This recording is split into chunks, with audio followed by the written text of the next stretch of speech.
چرا لگلے را لپاکل سبحان دے گران دے رتا کلے کتاب زمون قرآن دے گران دے رتا کلے کتاب زمون قرآن دے او چرا لگلے را لپاکل سبحان دے گران دے رتا کلے کتاب زمون قرآن دے گران دے رتا کلے کتاب زمون قرآن دے پکیتا بسم الله الرحمن الرحيم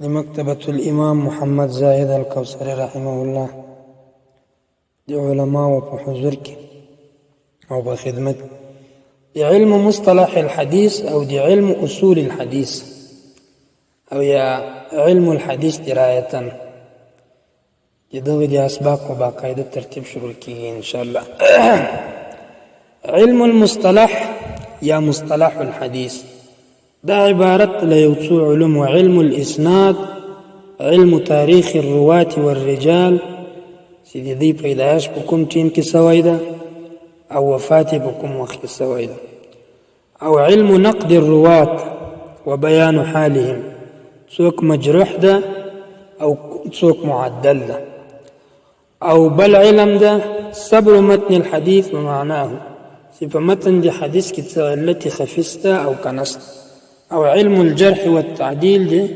جرحي أو دي تعديل سيكون قواعد دي دغه پنځه علم دي دغه ټول مجموعه علم المصطلح واي أو علم أصول الحديث هم مرتواي أو علم مصطلح الحديث هم مرتواي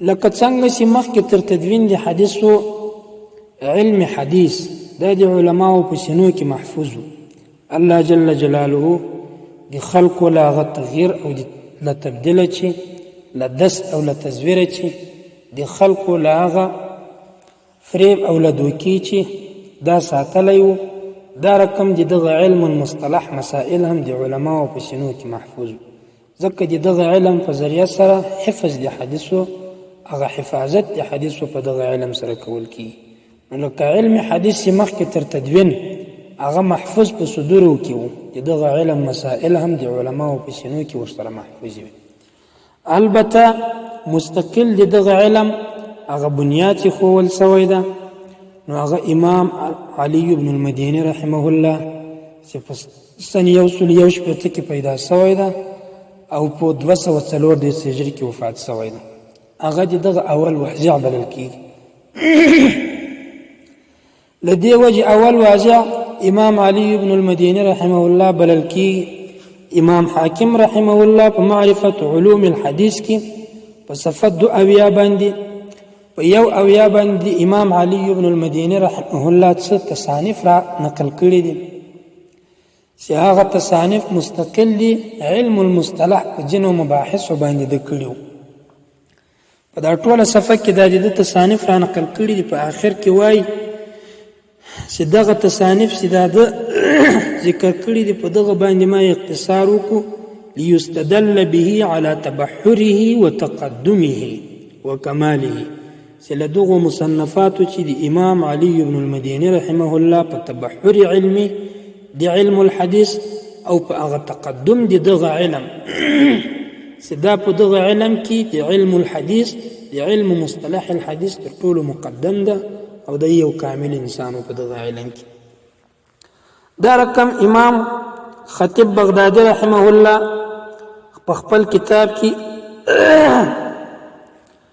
الجامع لاخلاق الراوي وآداب السامع په صفحه 302 باندې راخستې دي د علم الحديث متعلق کتابونه یاد کړی دي اخر کې فرمایي قال ابو بكر وجميع هذه الكتب قد انقرضت طول كتابنا ختم سوي ولم نقف على شيء منها إلا على 4 أو 5 حسب ويوتلورو پنځو کتابو باندې موږ خبر سويو هغه مغترا رسیدلی دي رست فرمای ولا عمري ان في انقراضها ذهاب علوم جمع دغه کتابو په ختمېدلو کې ډیر علوم ختم سوي دي وانقطاع فوائد ضخمه ډیر لولو فائدې پکې منقطع سوي دي لدا باقي امته وكان علي بن المديني فيلسوف هذه الصنعة وطبيبها. امام علي بن المديني رحمه الله هغه دغه علم الحديث هغه فيلسوف او دغه علم طبيب ولسان طائفة الحديث وخطيبها. دي اهل الحديث دي طائفة الحديث دي محدثينو هغه زبديو او دي هغه خطيب. نو لدي وجه علماء فرمایي چې امام علي بن المديني رحمه الله دا اول واجعينو دي دغه علم كده. الشيخ عبد الفتاح ابو غده رحمه الله لمحات یو وړه رساله غوندې لري هغه راخستې دي هغه هم دې قول ته ترجیح ورکړی ده. ځینې علما هغه محمد بن عبد الله بن مسلم بن تدرس ابن شهاب الزهري رحمه الله هغه په واضعینو د علم المصطلح کې بولي. ابو غده رحمه الله فرمایي چې اصلا دا قول الشيخ ابراهيم الباجوري رحمه الله په شرح د المواهب اللدنيه کې کړی ده. دا غورسته ځینې علماو د په دغه قول کې اتباع کړی ده لکه نواب صدیق حسن خان په الحطه في ذکر الصحاح السته کې هغه هم د ابراهيم الباجوري رحمه الله په تبع باندې دا خبره کړې ده. واضح د علم المصطلح هغه ابن شهاب زهري رحمه الله هو وليله او دا رقم مبارک پوری رحمه الله په مقدمه د تحفة الاحوزی په صفحه نمبر 2 باندې واضح د علم المصطلح هغه ابن شهاب زهري رحمه الله بللی.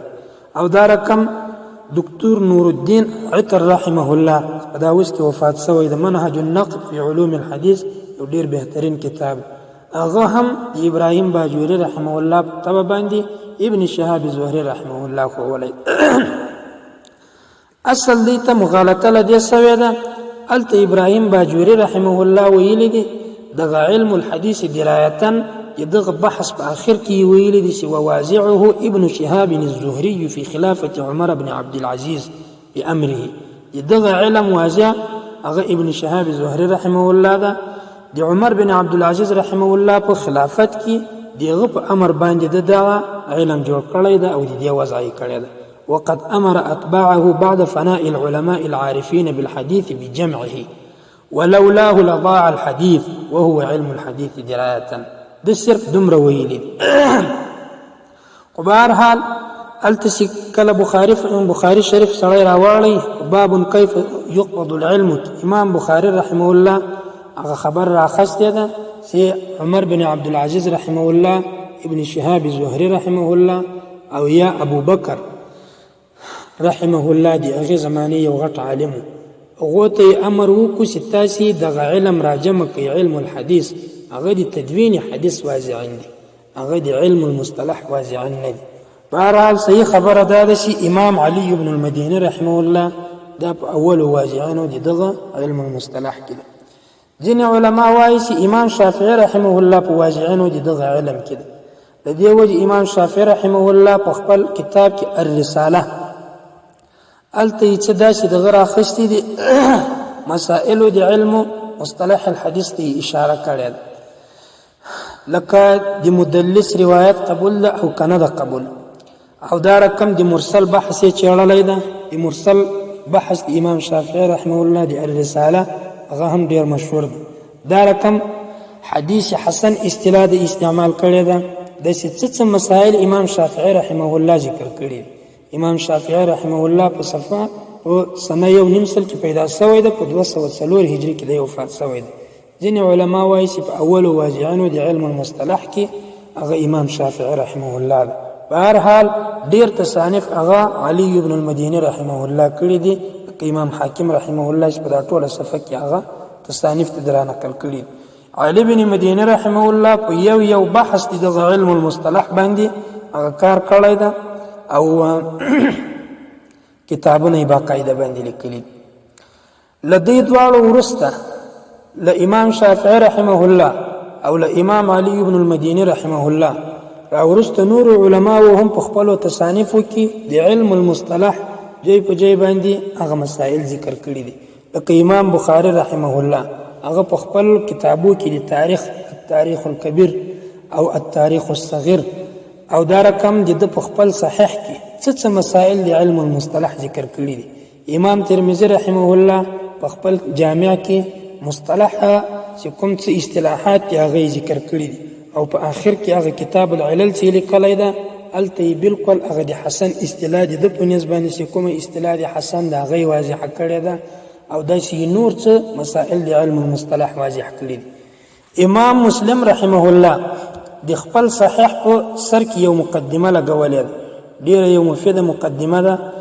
د په دغه مقدمه کې د علم المصطلح ډیر بهترین قواعد ذکر کړي دي، لکه امام کوثری رحمه الله په خپل مقالات کې فرمایي ومقدمة صحيح مسلم من أقدم ما سطره أئمة الحديث في التمهيد لقواعد المصطلح ككتاب التمييز لمسلم.